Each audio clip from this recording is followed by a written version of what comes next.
Welcome back to Single Women Retiring Abroad. I am so happy you're here today. I have a huge topic today. This is video number 15 of my 30-day challenge, and the topic today is we're talking about Panama. From now until the 65th or 64th topic is going to be all about Panama. I'm a Panama girl. That's where I am. That's what I know. Well, the little bit that I know. But anyway, our topic today is challenges and opportunities. So this one is an easy one to find a topic to talk about, but I still had to do a little bit of research. Challenges and opportunities. This is an election year, so I haven't missed a debate. I kind of listen because, that's part of my perfecting my Spanish to understand what the candidates are talking about. They all address the issue that I'm going to be talking to you about. Our topic today, we're going to address the issue of water. Water is talked about a lot in news media here in Panama. The issue of trash collection is also very big. People talk about safety, they talk about education, and they talk about corruption.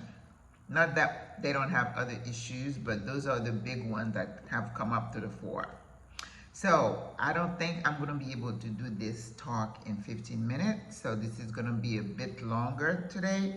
But in order for me not to mess up the ranking and the different numbers in our numbering system, so I'm just going to go ahead and speak a little bit longer. Hopefully not the full 30 minutes, maybe 20 or so.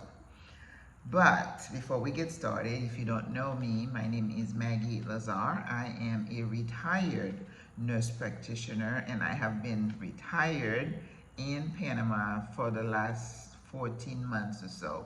And I keep saying, still loving it. This channel, Single Women Retiring Abroad, we have a lot of different groups and Facebook and YouTube talking about retiring, Blaxitting, living abroad. Because I'm a single woman, I feel that I wanted to empower and educate the single woman, especially the older single woman who is thinking of Blaxitting. And of course, there is 60 plus black women expats. There are women, black women expats, especially in this area. But I just thought I would just carve out a little niche for me. A friend of mine the other day, she called and she said, no, your niche is too narrow, you need to expand it. But you know what, in business circle, the tighter your niche, the better. So I am talking to the woman who is at home, middle income, and again, it's just really narrow. So you're single, you're older, and you don't have unlimited resources. So these are the women I am talking to. So this is what Single Women Retiring Abroad is all about. And of course, because I'm in Panama, a lot of the things I talk about have to do with Panama. Anyway, so welcome. And if this is your first time, I welcome you. But I'm asking you, like Sandra said, just click all the little buttons at the bottom. Like, share, subscribe. But anyway, whatever. I'm not doing this for numbers. I just want the information out there. And then when you land in Panama, I want to be the person that you can call and say, can you help me with this? Can you help me with that? Because as we retire, I just feel the need to be useful, helpful. So that is my contribution. That is my giving back. Okay? Because, I'm retired. I'm not rich, but I'm comfortable because my taste are very middle of the road. I don't have any kind of expensive taste. Of course, travel would be nice, but luxury travel to me, I don't know. I'm not so much into that. I like to be with the people and experience what the locals are experiencing, and that's why I love the way I live here in Panama. Anyway, the issue of water. Water, we all know, is life, right? It is a rare commodity. Even though Panama is the isthmus, like the S, and it's got water on both sides, but drinking water is a different thing, right? Because you have to have treatment plants. They have to clean up the water before it gets distributed to the population. But what we are hearing in the news is that some communities don't have access to potable water, water to drink and to cook, even though we have like 80 plus lakes, I think, and bodies of water. But you need water to come to the pipe into your place, right? You don't have to, you shouldn't have to go and fetch the water from the stream and then carry it. That's like third world, right? And since Panama is considered a middle or developing country, that shouldn't happen. But chronically, we hear in the news that there are some communities like Chilibre. I heard about when I was in Chitre, that was an issue. And the locals, you talk to the locals and they'll tell you, we have an issue with water. They had trucks coming and bringing the water in. Same thing I saw in Accra, Ghana, where you have to have money to buy the truck, to pay the trucks to come and bring you water, and then you put it like in a big container, right? And people were also saving rainwater so they can wash with it. But that is a chronic problem. People are protesting about that. And this poor lady, I was watching her yesterday, she said, I feel like we've been abandoned. And that kind of breaks my heart. So that is a problem. And all the candidates are talking about it, how best to take care of the problem. And at the same time, people cannot have access to potable water. They're showing like you may have water just wasting away and going down and not being used. So you have an infrastructure issue where they need to have piping work to bring the water to the people. So I hope they really come up with a solution, because that is an issue. The other thing that we have going on here in Panama is the low water level in the canal section. Because as you know, the canal brings in a lot of money for the country. And it's due to the revenue that ships pay to do that shortcut so they don't have to go all the way down and around. With the water level, they're saying that like in last year, the water level was the lowest they have seen it since the 19 whatever. Because of El Nino, La Nina, climate change, the water level was critically low. But we were worried that that was going to negatively affect the economy of the country. And I was telling you in a previous video that they're saying, despite the low level in the canal, in the locks, they call them, where the water goes up and down to allow the ships to go through, what Panama did, which was a smart thing to do, they increased the fee that they asked the ships that they now have allowed to go through. So that way they did not lose revenue. And that the number was that it grew, the revenue from the canal grew actually instead of decreasing. So that's a good thing. So I heard someone say yesterday that the water issue, whether it's in the canal or whether it's to get into people's home, if we don't come up with a creative solution, we're going to have problems. Because, I'm in a building with like 65 floors. And in my mind, I'm doing the math. Everybody's using water for washing, to clean. That's a lot of water. Eventually, it's, as a resource, it's going to run dry and we're going to have problems. And also, whenever you have supply and demand issues, then some creative criminals get in the business of water. And that's what I'm going to say about that. But that was something that was a comment that was made. So we really hope and pray that they come up with a creative solution for the water problem. All right, number 2, the trash issue that we have going on in Panama. I was telling you how this couple mentioned the trash issue and kind of did not highlight everything else that is beautiful about Panama. But I can understand if you come from a country where everything is clinically aesthetic and you don't see any trash, it could be a put off. Yeah, because I'm in those streets all the time. And if you're walking and then you see a pile of trash, and I'm not talking about food scraps, I'm talking about construction, furniture, all kinds of things. And apparently, and I see them interviewing these candidates because I was telling you the position of mayor slash city manager is also up, and they had debates about asking these. They have five guys who are vying for this position, and they say, how are you going to address the trash issue?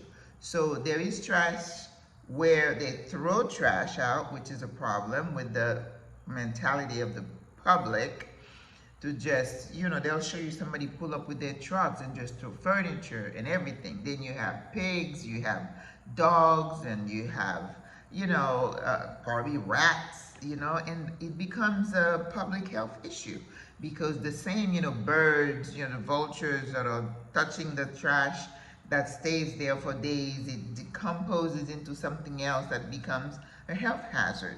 So certain areas, and you can guess where those areas are in the poorer communities. That is just the way of the world. If you are poor and you don't have money or power, because money equates power in our capitalistic system, right? So if you don't, then guess who gets neglected? Whose areas get neglected? So I'm talking about the collection of the trash. I mean, where you put the trash, and then the pickup is another issue.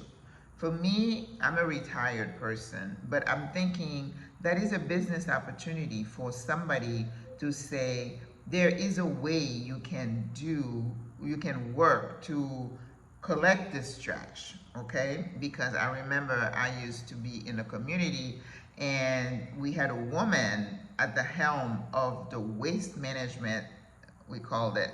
This is where they coordinate the collection of the trash and they take it to a landfill somewhere and burn it. So you can,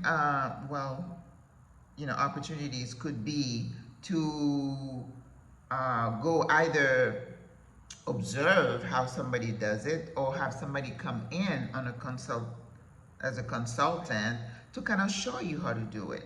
And usually those services have to be privatized because governments don't do a good job about managing trash because it involves a certain amount of infrastructure, investment, equipment, trucks. The other day, the people who actually are in the streets cleaning up and picking up the trash were protesting because something about maybe they weren't getting paid. So you have all kind of issues. So opportunities exist, but is the government ready and willing to put the effort and the resources necessary to do it? I don't know, but I do hope that they come up with a solution. The other problem we're having with the trash, not just seeing it as an eyesore and as a health hazard, it's also that the landfill that we have here in this area keeps burning. And when it catches fire, which is what I'm used to, they burn the trash. They burn it in Africa where I was. People do this little piles in their backyard and they burn it. And then I'm like, well, the environment, the ozone layer, it gets complicated, right? So this place keeps burning, and when it burns, you have trash, and all that stuff blows up in the air, and people with breathing difficulties are having more problems. So every time I wake up here and I can see it, you see the haze, and then you smell it. That means, oh, Patacon is burning again. All right? So yeah, we have issues. I think this is the second biggest issue that the candidates are addressing, and everybody's coming up with their solutions, but it takes commitment and the willpower to do it. Now, I don't know if that's going to cause another one of those major nationwide strike protests. I don't know that, but I do know it's a problem that people are addressing. If I can go back quickly to the water issue, one of the threats of this low level and rerouting the ships from the canal because they're too heavy or, for the low water level is that China is building a big port somewhere around Peru where some of those ships can be diverted and go through them, and from that port they can get all kinds of goods and go straight to China with it. So China is always looking for opportunities. And I worry that the canal issue, somebody's going to come and say, hey, I can help you in exchange for what? And then that's how you lose your autonomy and you lose your resources because, you got to trade, like you need a deal, right? So that is a threat to the issue that we're having. Number 3 issue, it's already 15 minutes, look at that, is education. Education is an issue because education is compulsory here in Panama for primary school, which is they start school at the age of 6 and they go to school for 6 years. And they say the rate of literacy rate is like 97%, so it's pretty good, right? And then they have 2 3-year terms, like middle school to high school, 3 years and 3 years, which is like 6, 9, 12 years of education. What they're finding is that a lot of kids graduate from primary school, they do the first 3 years, like middle school, and then they fall off. They don't continue for the last 3 years to graduate from high school, so to speak. And education, I found out in Panama, is absolutely free, all the way to university level. What? And that also includes international students can study for free. But if you're talking in expat circles, they always talk down about the education system here. And then so most people who have kids who are from another place, they enroll them in international schools where they can have the same European or American standards.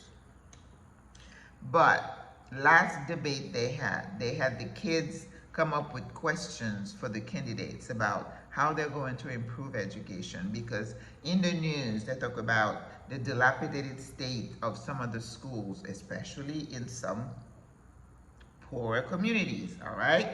The same thing runs through the fabric of goods, services, education. It all depends on where you fall on that scale. Are you part of the top tier, or are you down here? Then you get the crumbs. And I also wonder, I see these kids in the streets all day long, on the train, on the buses, at the mall, and I keep thinking, how many hours of education do these kids get? I don't know. But they did say in one report that I saw that Panamanian kids did not score as well in math and science. And that is reflected in, you have an economy that is 80% service, right? So you could train someone to use a simple computer or to just do some technical thing. But when you come to the, now you have AI and you talk about really technical abilities, most companies here who have that need, they bring their brain with them. So you have a lot of people here who are working for international companies, and then they come do the work and then they go. So the kids themselves don't have access to all that technical education. And an opportunity would be to increase the level of technical education and advanced degrees, because only about 39% of kids who graduate finish university. So that's not enough. And then why do they,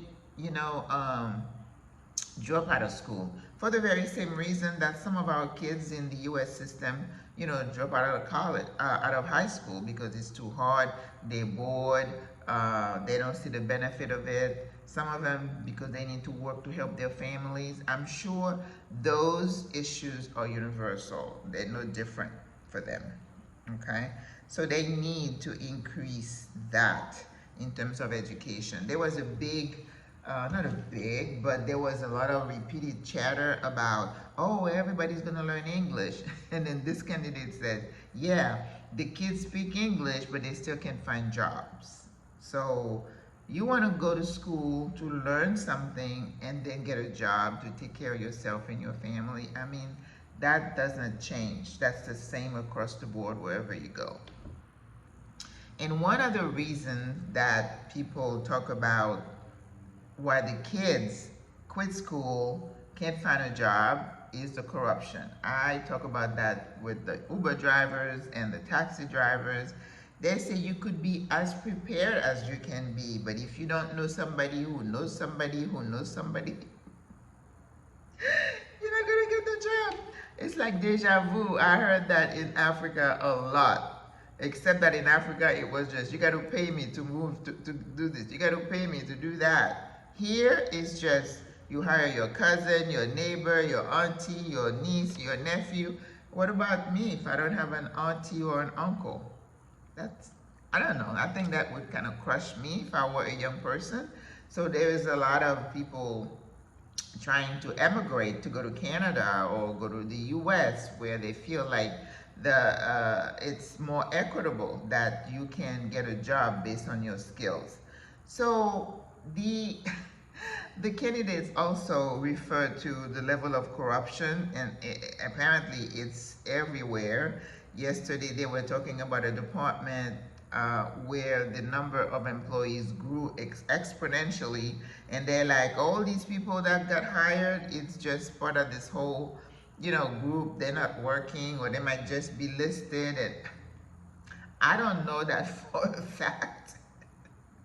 Because during an election year, people make all kinds of accusations. I'm an observer. I don't know. I don't have an in. I'm just saying what I've heard. But apparently, I think they have a scale for corruption. Even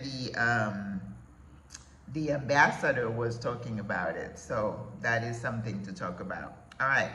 The other thing is security. They talk about the lack of security. Even though I feel secure where I'm at, but certain neighborhoods are not so lucky. And remember, I told you, I got robbed here in Panama City. So there is petty crime. They will go into your purse. The other day, Panama City has a camera system, like on the roads and sometimes in the stores. They were showing how this lady just grabbed this other woman's cell phone. People talk about being robbed, waiting for a bus, especially when there is, a tight, the throng of people.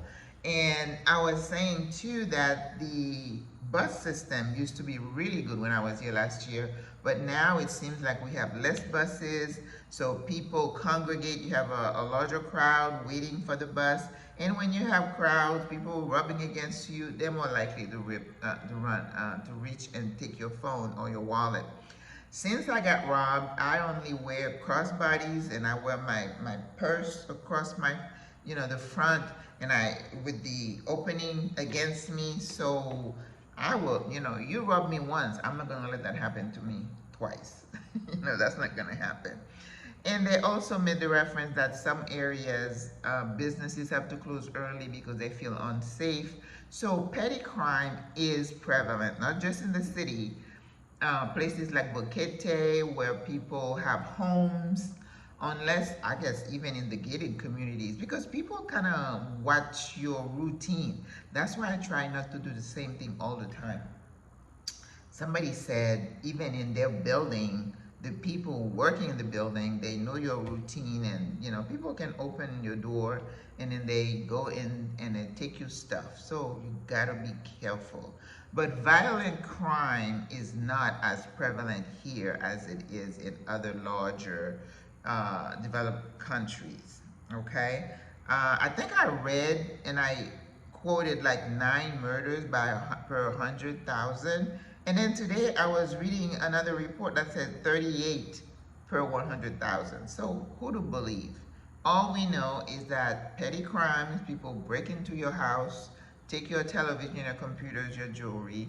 People, if you're walking down the street in these city streets, if you don't have your wits about you, they will grab your phone and your wallet, but they're not trying to stab you or kill you.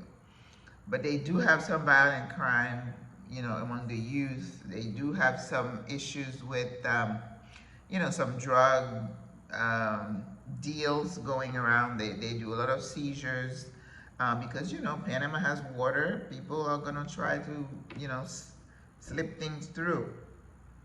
But violent crime is not really a big deal, even though it's present. So we feel relatively safe. You know, like around my building, there were a couple of streets that I would not want to be caught at night. So have your wits about you and be smart about your decision.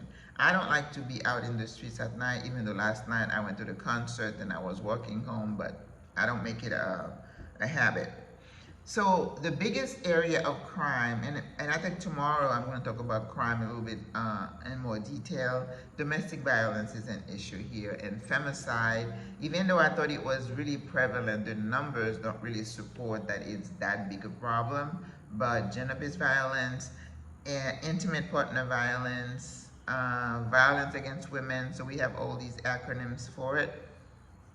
So that is a problem. So we talked about the water issue, we talked about education, the trash issue, corruption. I mean, what can I say about that? And what can we do about that? And then we'll delve more into the crime issue tomorrow. So I hope you enjoyed this. I mean, I get so excited when I'm doing the research and get the numbers for you. And I hope you're as excited. You might like, oh, it's so boring, Maggie. I'm not interested. Which is something that you could do. But anyway, humor me and let me still tell you about what I think about this beautiful place called Panama. It's a little cloudy this morning, today. Yesterday it was like 75 in the morning. I think that's the second time I've seen this temperature here in the city, because it's usually warm and hot by 8 o'clock. So I was very thankful for that. So hopefully I kept your interest. Panama is paradise, but even in this paradise, we have our issues. I want to be an informed resident. I don't want to bury my head in the sand. And my idea of living a vibrant life is to be aware and involved. And I'm still trying to figure out where I fit in this whole community, but I have some ideas, and I can't always shift and you know, adjust and adapt. So that's something I'm pretty good at. So I hope you enjoy this.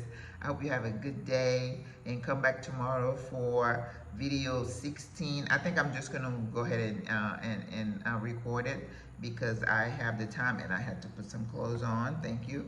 So, so I'll be ready for it. So I'll talk to you tomorrow. I'll see you in the next video. Au revoir à la prochaine. Bye bye.